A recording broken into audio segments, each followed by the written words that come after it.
ఇల్లేమో దూరం, అసలే చీకటి గాఢాంధకారం, దారంతా గతుకులు, చేతిలో దీపం లేదు, కానీ గుండెల నిండా ధైర్యం ఉంది. ధైర్యం ఉంది, ధైర్యం ఉంది. కొణిదల పవన్ కళ్యాణ్ అనే నేను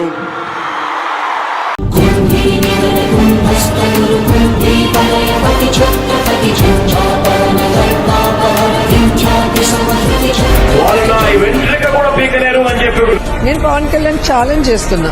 జగన్ సార్ చిటికెన వేల మీద ఉన్న వెంట్రుకను కూడా నువ్వు పీకలేవని నేను చెప్తున్నా.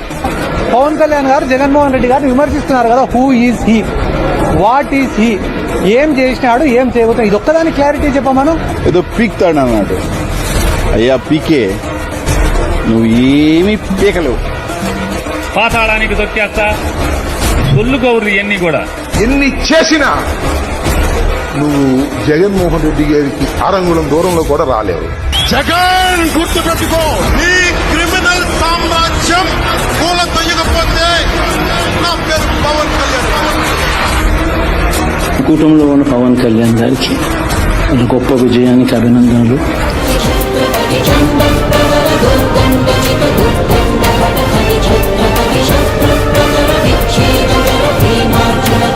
వామనవతారాన్ని చూపిస్తుంది జనసేన. పాతాళానికి తొక్కకపోతే నా పేరు పవన్ కళ్యాణ్ కాదు, నా పార్టీ జనసేన కాదు.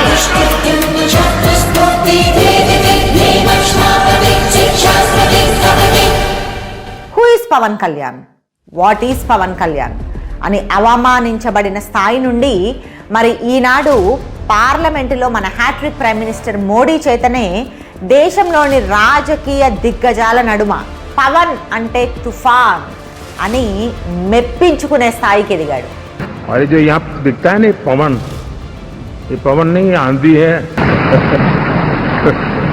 ఆవేశం తప్ప ఆలోచన లేని సినిమా వాడు అన్నారు. మరి ఈనాడు అసలు దేశానికే ద మోస్ట్ పర్ఫెక్ట్ అలయన్స్ స్ట్రాటజీతో హిస్టారిక్ విన్ ఎలా సాధించొచ్చు అని చేసి చూపించాడు.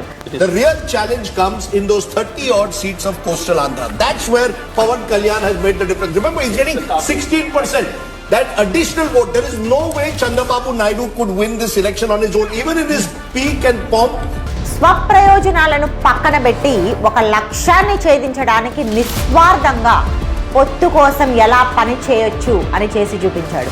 ఎక్కడ నెగ్గాలో కాదు, ఎక్కడ తగ్గాలో తెలియాలి అని పవన్ కళ్యాణ్ తనని తాను తగ్గించుకొని కూటమి పవర్ ని పెంచాడు. This is where, this is a case study on how to do alliances. Having a perfect consolidation of the opposition alliance, not even allowing a single vote to go to waste, is how the India alliance should have learned. పోయిన ఎన్నికల్లో పోటీ చేసిన 2 చోట్ల భారీ ఓటమి చవి చూసి assembly gate కూడా టచ్ చేయలేడు అన్న ఆ రోజుల నుండి మరి ఈ రోజు అసెంబ్లీ ఏం కర్మ, పార్లమెంటులో ఎన్డీఏ గవర్నమెంట్ ఏర్పాటుని శాసించే స్థాయికి ఎదిగాడు. ఉదాహరణకి గాజువాక భీమవరంలో అయితే ఒక 155 కోట్లు ఖర్చు పెట్టారు ఒక భీమవరానికి. అంటే పవన్ కళ్యాణ్ అనే వ్యక్తిని అసలు పాలిటిక్స్ లో రానియకూడదు, అసెంబ్లీలో అడుగు పెట్టకూడదు. కుటిలాత్మల కూటమికి ఒక త్రుటి కాలం జయం వస్తే విశ్వ సృష్టి పరిణామం విచ్ఛిన్నమవుతుందా అంటే ఒక ఓటమి జనసేనను ఆపలేదు. అదే గుర్తుపెట్టుకోండి. బలం తీసుకోండి రోడ్ల మీదకి వెళ్ళి. నేను చెప్పాను మొన్న, నా శవాన్ని నలుగురు మోసే వరకు నేను జనసేన ముందుకు తీసుకెళ్తాను. जनसेना पार्टी के नेता श्री पवन कल्याण जी से आग्रह करूंगा कि वे इस प्रस्ताव का अनुमोदन करें. To the honourable prime minister Shri Narendra Modi ji. 50 ఏళ్ల అపార అనుభవం ఉన్న రాజకీయ చాణక్యుడు నారా చంద్రబాబు నాయుడు గారు. మరి ఆయనే అరెస్ట్ అయ్యి జైల్లో ఉండి మనోధైర్యం కోల్పోయినప్పుడు పవన్ కళ్యాణ్ ఆయనకి ఆయుధమయ్యాడు, ధైర్యంగా నిలబడ్డాడు, కూటమిని అనౌన్స్ చేశాడు.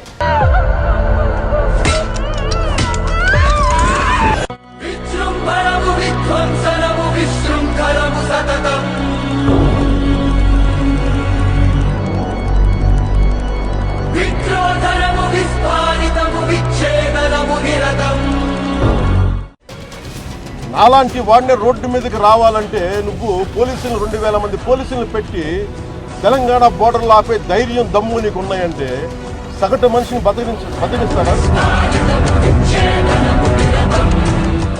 సమిష్టిగా వీరి తాలూకు దౌర్జన్యాన్ని, వైసీపీ తాలూకు దౌర్జన్యాన్ని, అరాచకాన్ని, ఈ అడ్డగోలు దోపిడీని ఎదుర్కోవాలంటే విడివిడిగా పోటీ చేస్తే పని చేయదు.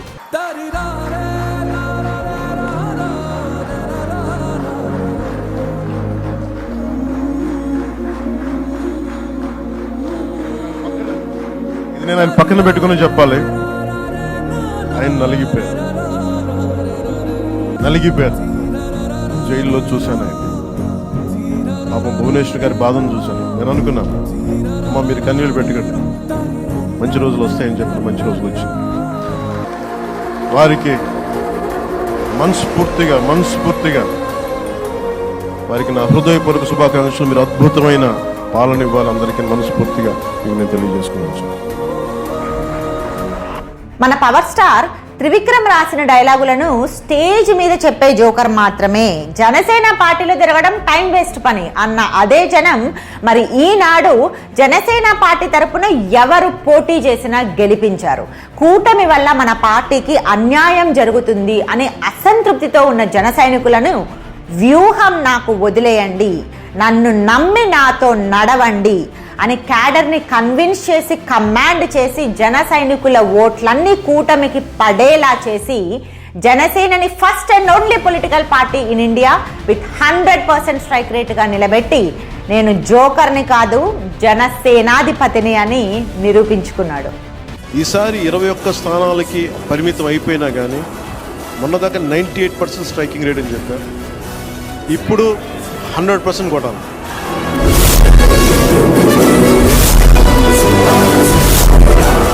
మరి ఆనాడు ప్రజారాజ్యంలో ఉన్నప్పుడు కాంగ్రెస్ నేతల పంచెలు ఊడేలా ఉరికిస్తాం అని ఆవేశంగా ఒక పక్క మీటింగులో పవన్ కళ్యాణ్ మాట్లాడుతుంటే, మరి ఇంకొక పక్క అన్న చిరంజీవి ప్రజారాజ్యం పార్టీని కాంగ్రెస్లో విలీనం చేసినప్పుడు పవన్ కళ్యాణ్ మాత్రం తన మాటకు కట్టుబడి తన ఆవేశాన్నంతా ఇజం అనే పుస్తకంలో వ్యక్తపరిచి తరువాత జనసేన పార్టీ లాంచ్ మీటింగ్లో కాంగ్రెస్ హటావో దేశ్ బచావో అని పిలుపునిచ్చాడు. 10 ఏళ్ల క్రితం ఆయన ఇచ్చిన ఆ నినాదం ఈనాడు దేశం మొత్తం వైరల్ అవుతోంది. కాంగ్రెస్ హటావ్, దేశ్ బచావ్, కాంగ్రెస్ హటావ్, దేశ్. పవన్ కళ్యాణ్ తన 10 ఏళ్ల ప్రస్థానంలో ఎన్నో ఓర్చుకున్నాడు, ఎంతో నేర్చుకున్నాడు. ముళ్ళ బాటలో మడిమ తిప్పకుండా ఒక్కడే మొండి ధైర్యంతో ముందుకు నడిచాడు. గెలిస్తే న్యాయం చేస్తాం లేదా సాయం చేస్తాం అని ఓడిపోయినప్పటికీ వెనుదిరిగి వెళ్ళిపోకుండా ప్రజల్లోనే ఉండి ప్రజా సమస్యల మీద పోరాడి చివరకు ప్రజలు పెట్టిన పరీక్ష పాస్ అయ్యాడు. ఇక కష్టాలు చూసి కదిలిపోవడం, సాయం చేయడం, స్పందించడం ఇవన్నీ పవన్ కళ్యాణ్కి కొత్తగా వచ్చినవేవి కాదు. ఆయన సినిమాల్లో ఉన్న రోజుల్లోనే ఆయన ఎంతగా తోటి వారికి సహాయపడేవాడు అనేది మనం ఎన్నోసార్లు విన్నాం. అయితే కేవలం మంచితనంతోనే రాజకీయాల్లో నిలదొక్కుకోలేము అని లోక్ సత్తా జయప్రకాష్ నారాయణ్ గారి లాంటి వాళ్లే నిరాశపడ్డప్పటికీ పవన్ కళ్యాణ్ మాత్రం రాజకీయాలు ఎవడబ్బ సొత్తు, మనము చేయగలం అని చెప్పి మరీ చేసి చూపించాడు.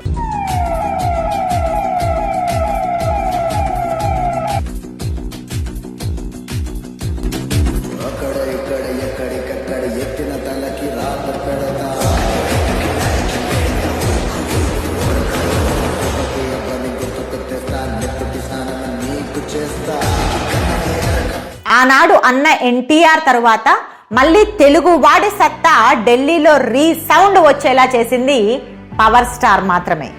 ఈ రోజు పవన్ కళ్యాణ్ సాధించిన ఈ విజయం ఎంత బ్లాక్ బస్టర్ విన్నో చెప్పడానికి మాత్రమే నేను ఒక పోలిక తీసుకొస్తున్నాను, మన్నించాలి.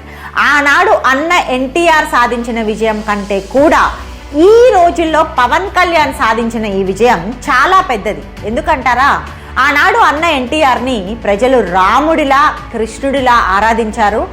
ఆరతులు పట్టిన ఆ చేతులతోనే ఓట్లు వేశారు. అన్న ఎన్టీఆర్ రాజకీయాలు అనగానే ఆయనకు పట్టం కట్టారు. ఎన్టీఆర్ ఆయన రాజకీయ జీవితాన్ని ఒక హీరోలా మొదలుపెట్టారు.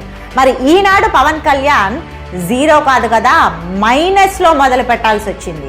ఎందుకంటే అన్న పార్టీ పెట్టి అమ్ముడు పోతే తమ్ముడు అమ్ముడు పోయి పార్టీ పెట్టాడు అన్నారు. ప్రజలు ప్యాకేజ్ స్టార్ అంటూ ఆయనకు పరీక్షలు పెడుతూ వచ్చారు. ప్యాకేజీ చంద్రబాబు పవన్ కళ్యాణ్కి ఇచ్చే అంత ఇది ఉందా?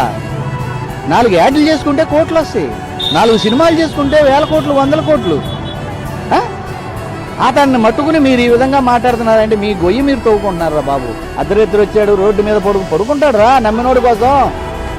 అతనికి కార్యకర్తలే కావాలి. వెంటనే అధికారం మాకు అవసరంలా, ప్రజల మంచే కావాలి. దానికోసం ఎక్కడికైనా వస్తాం, ఏదైనా చేస్తాం, ఎవరితో అయినా కలుస్తాం. డబ్బుల కోసం పేరు కోసం రాజకీయాల్లోకి రాలేదు. మీలాగా నలిగిపోతారు చూసారా ప్రతి ఒక్కళ్ళు. సగటు మనిషి మాకెవ్వడు ఉండడేంటి, మా కులం లేదు మతం లేదు, నా కష్టాలు ఎవరు చూడరేంటని ప్రతి ఊర్లో ఉండే ఒక సగటు మనిషి అనుకుంటాడు. ఆ మనిషి కష్టాలు నేను చూసిన వాడిని. ఆ మనిషికి భుజం కాయడానికి నేను వచ్చాను రాజకీయాలు.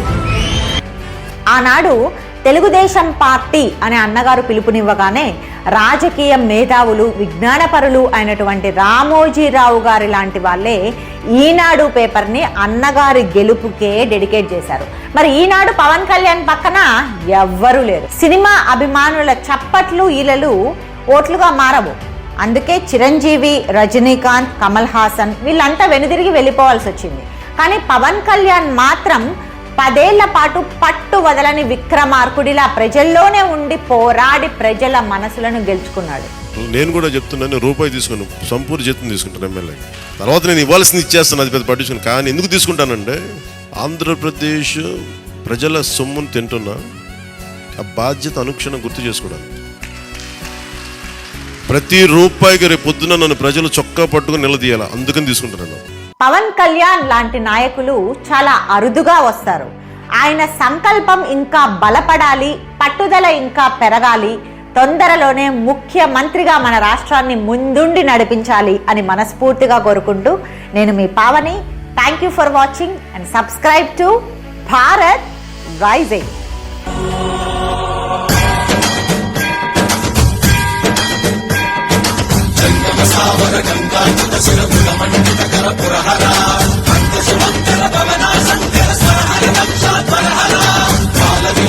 పాలిత జనగణ కాల కాల విశ్వేశ్వర